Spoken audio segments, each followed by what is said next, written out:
As we enter the holiday season and folks start talking turkey, let's face it, soon many of you will find yourself on a couch in a living room, at a dining room table, or awkwardly wandering into the den, and what's waiting? Awkward conversations. So today we're going to talk about how to pivot, misdirect, and keep your sanity intact with some hopefully distracting, mostly market-related topics. Think of this as an exercise in conversational judo.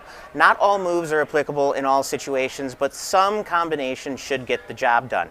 So let's start with bubble talk, as that is inevitably very opinion-driven, in the headlines, and rife with political potholes. My recommendation, go full finance geek with portfolio management talk, and when that fails, just resort to trivia. Say, I'm not really concerned about short-term market performance. I sleep well at night thanks to my robust risk management framework and a dedicated portfolio allocation to low or no bleed tail risk strategies.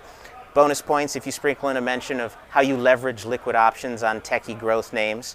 And double bonus points if you're going to mention that we're launching options and futures on our new Magnificent 10 index in December and that you'll be trading them.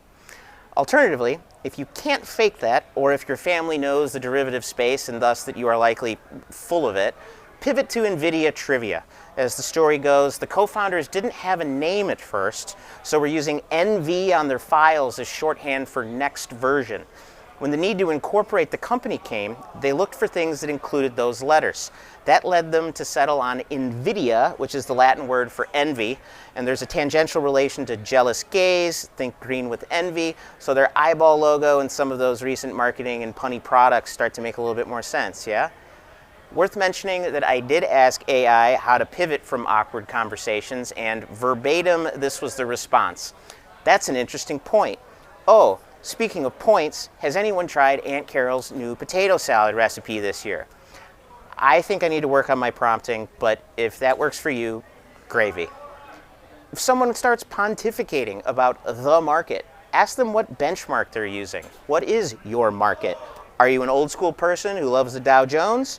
An S&P 500 person, or the interesting oddball type that uses a global equity benchmark? Because chances are they don't know how the index methodologies make them very different beasts. The Dow price-weighted index, big share price, big weighting. Top stocks are the likes of Goldman Sachs, Caterpillar, Microsoft, Home Depot, and American Express. On the other hand, the S&P 500 is a market cap weighted index. Big companies get big weightings, which is why now the top 10 stocks represent more than 30% of the index. And as a little bit of trivia, on a 20-year, 10-year, 3-year, or 1-year look back, the Dow lags the S&P 500.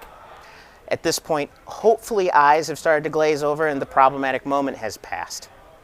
But if it hasn't, bonus points, you can mention that there is an equal weight version of the S&P 500 index where every constituent stock is weighted equally and that we list options on that index. Continuing on the go niche or go obscure thread, if someone brings up crypto, don't debate a Bitcoin maximalist or get into price prognostications. Instead, pivot to Bravo reality television gossip if you can.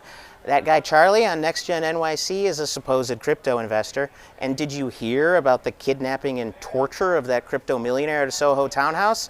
When the alleged perpetrator was arrested, Charlie was at the scene. Let's say Cousin Greg won't drop the price trajectory topic or talk meanders to bubbles, and you don't want to talk about what's going to or not going to go to $1 million. Get academic and talk about probabilities. Your word of the day is kurtosis. Kurtosis is the measurement of the tailedness of events. So if you say to Greg, you know, not all distributions are normal, right? That traditional bell curve, some tails are fat. Things can be leptokurtic, you know. Not everything is mesokurtic. Watch the eyes glaze over. Last but far from least, inflation. You're going to be eating and the cost of groceries is bound to come up. Run like the wind. If you're pinned down and they are focused on costs, ask if they are eyeballing any sales or deals upcoming. You can spit a fact if that might help. Deloitte's annual holiday retail survey showed on average shoppers expect to spend $1,600 this season, down 10% from 2024. This is a topic you're going to have to use your spidey sense for. You're going to have to smell it's coming, because once the cat is out of the bag, you might just have to live with it. In no particular order, here are a couple other additional bits of trivia for your family to gnaw on. If someone complains about flight delays, talk airline fuel hedging. If they are a real derivatives nerd, they might know that Southwest dropped hedging their fuel costs. So hit them with, You don't cancel flood insurance just because things haven't flooded in a bit. Any griping about losses on investments can be rebutted with, at least it's tax loss harvesting season. If you work in finance and your relatives want to ask about why something went down, give them the old chestnut, why there were more sellers than buyers, of course. And when all else fails, do what I do and just ask for their hot take on whatever the local sports team is. That will probably be insufferable as well, but hopefully it won't be controversial. So remember, the goal isn't to win arguments, it's to escape and survive to fight another day. Arm yourself with some trivia, do some AI prompting and Googling, sprinkle in some finance jargon, and you can pivot like a pro. Happy holidays, and may your conversations be free of awkwardness.